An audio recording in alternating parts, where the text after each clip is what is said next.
The Telltale Heart by Edgar Allan Poe. True, nervous, very, very dreadfully nervous I had been and am, but why will you say that I am mad? The disease had sharpened my senses, not destroyed, not dulled them. Above all was the sense of hearing acute. I heard all things in the heaven and in the earth. I heard many things in hell. How, then, am I mad? Hearken, and observe how healthily, how calmly I can tell you the whole story. It is impossible to say how first the idea entered my brain, but once conceived, it haunted me day and night. Object there was none.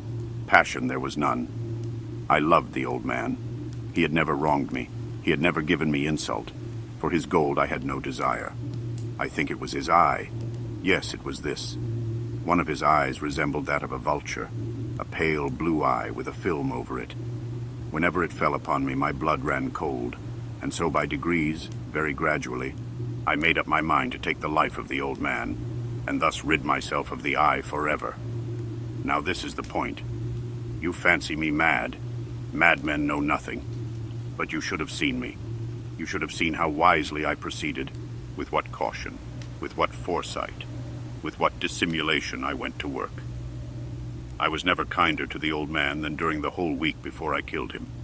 And every night, about midnight, I turned the latch of his door and opened it. Oh, so gently. And then, when I had made an opening sufficient for my head, I put in a dark lantern, all closed, so that no light shone out, and then I thrust in my head. Oh, you would have laughed to see how cunningly I thrust it in. I moved it slowly, very, very slowly, so that I might not disturb the old man's sleep. It took me an hour to place my whole head within the opening so far that I could see him as he lay upon his bed. Ha! Would a madman have been so wise as this? And then, when my head was well in the room, I undid the lantern cautiously. Oh, so cautiously, for the hinges creaked. I undid it just so much that a single thin ray fell upon the vulture eye. And this I did for 7 long nights, every night just at midnight. But I found the eye always closed, and so it was impossible to do the work, for it was not the old man who vexed me, but his evil eye. And every morning when the day broke, I went boldly into the chamber and spoke courageously to him, calling him by name in a hearty tone and inquiring how he had passed the night. So you see, he would have been a very profound old man indeed to suspect that every night, just at 12, I looked in upon him while he slept. Upon the 8th night, I was more than usually cautious in opening the door. A watch's minute hand moves more quickly than did mine. Never before that night had I felt the extent of my own powers, of my sagacity. I could scarcely contain my feelings of triumph. To think that there I was, opening the door little by little, and he not even to dream of my secret deeds or thoughts. I fairly chuckled at the idea, and perhaps he heard me, for he moved on the bed suddenly as if startled. Now you may think that I drew back, but no. His room was as black as pitch with the thick darkness, for the shutters were close fastened through fear of robbers. And so I knew that he could not see the opening of the door, and I kept pushing it on steadily. I had my head in, and was about to open the lantern when my thumb slipped upon the tin fastening, and the old man sprang up in the bed, crying out, "Who's there?" I kept quite still and said nothing. For a whole hour I did not move a muscle, and in the meantime I did not hear him lie down. He was still sitting up in the bed listening, just as I have done night after night, hearkening to the death watches in the wall. Presently I heard a slight groan, and I knew it was the groan of mortal terror. It was not a groan of pain or of grief. Oh no. It was the low, stifled sound that arises from the bottom of the soul when overcharged with awe. I knew the sound well. Many a night, just at midnight, when all the world slept, it has welled up from my own bosom, deepening with its dreadful echo the terrors that distracted me. I say I knew it well. I knew what the old man felt and pitied him, although I chuckled at heart.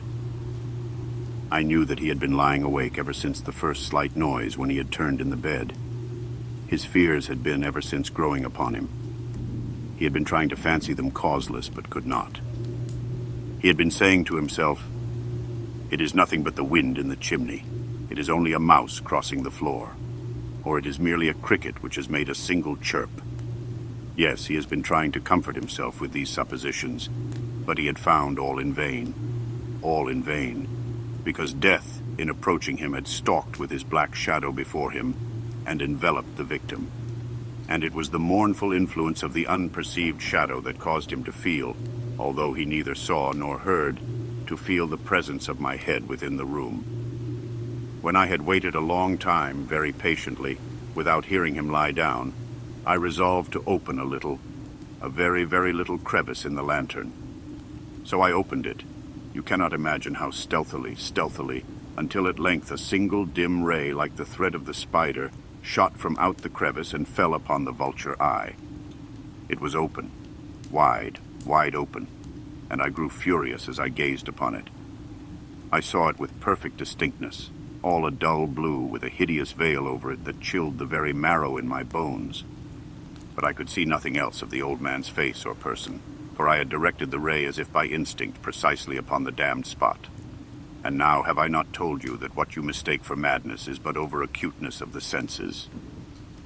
Now, I say. There came to my ears a low, dull, quick sound, such as a watch makes when enveloped in cotton. I knew that sound well, too. It was the beating of the old man's heart. It increased my fury as the beating of a drum stimulates the soldier into courage. But even yet I refrained and kept still. I scarcely breathed. I held the lantern motionless. I tried how steadily I could maintain the ray upon the eye. Meantime, the hellish tattoo of the heart increased. It grew quicker and louder every instant. The old man's terror must have been extreme. It grew louder, I say, louder every moment. Do you mark me well? I have told you that I am nervous, so I am. And now at the dead hour of the night, amid the dreadful silence of that old house, so strange a noise as this excited me to uncontrollable terror. Yet for some minutes longer I refrained and stood still. But the beating grew louder. I thought the heart must burst. And now a new anxiety seized me. The sound would be heard by a neighbor. The old man's hour had come. With a loud yell, I threw open the lantern and leaped into the room. He shrieked once only. In an instant I dragged him to the floor and pulled the heavy bed over him. I then smiled gaily to find the deed so far done. But for many minutes the heart beat on with a muffled sound. This, however, did not vex me. It would not be heard through the wall. At length it ceased. The old man was dead. I removed the bed and examined the corpse. Yes, he was stone dead. I placed my hand upon the heart and held it there many minutes. There was no pulsation. He was stone dead. His eye would trouble me no more. If still you think me mad, you will think so no longer when I describe the wise precautions I took for the concealment of the body. The night waned, and I worked hastily but in silence. First of all, I dismembered the corpse. I cut off the head and the arms and the legs. I then took up 3 planks from the flooring of the chamber and deposited all between the scantlings. I then replaced the boards so cleverly, so cunningly, that no human eye, not even his, could have detected anything wrong. There was nothing to wash out, no stain of any kind, no blood spot whatever. I had been too wary for that. A tub had caught all. Ha! Ha! When I had made an end of these labors, it was 4 o'clock, still dark as midnight. As the bell sounded the hour, there came a knocking at the street door. I went down to open it with a light heart, for what had I now to fear? There entered 3 men who introduced themselves with perfect suavity as officers of the police. A shriek had been heard by a neighbor during the night. Suspicion of foul play had been aroused. Information had been lodged at the police office, and they, the officers, had been deputed to search the premises. I smiled, for what had I to fear? I bade the gentleman welcome. The shriek, I said, was my own in a dream. The old man, I mentioned, was absent in the country. I took my visitors all over the house. I bade them search well. I led them at length to his chamber. I showed them his treasures, secure, undisturbed.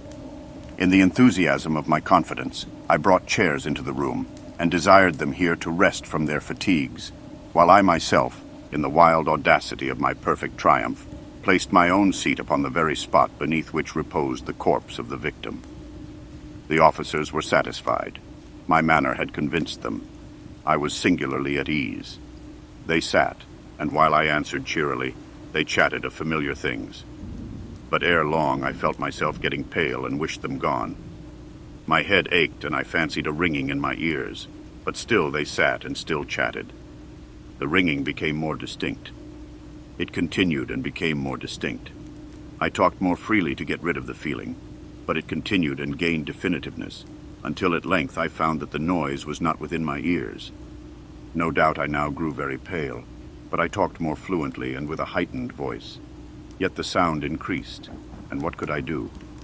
It was a low, dull, quick sound, much such a sound as a watch makes when enveloped in cotton. I gasped for breath, and yet the officers heard it not. I talked more quickly, more vehemently, but the noise steadily increased. I arose and argued about trifles in a high key and with violent gesticulations, but the noise steadily increased. Why would they not be gone? I paced the floor to and fro with heavy strides, as if excited to fury by the observations of the men, but the noise steadily increased. Oh God, what could I do? I foamed, I raved, I swore. I swung the chair upon which I had been sitting and grated it upon the boards, but the noise arose over all and continually increased. It grew louder, louder, louder, and still the men chatted pleasantly and smiled. Was it possible they heard not? Almighty God, no, no, they heard, they suspected, they knew.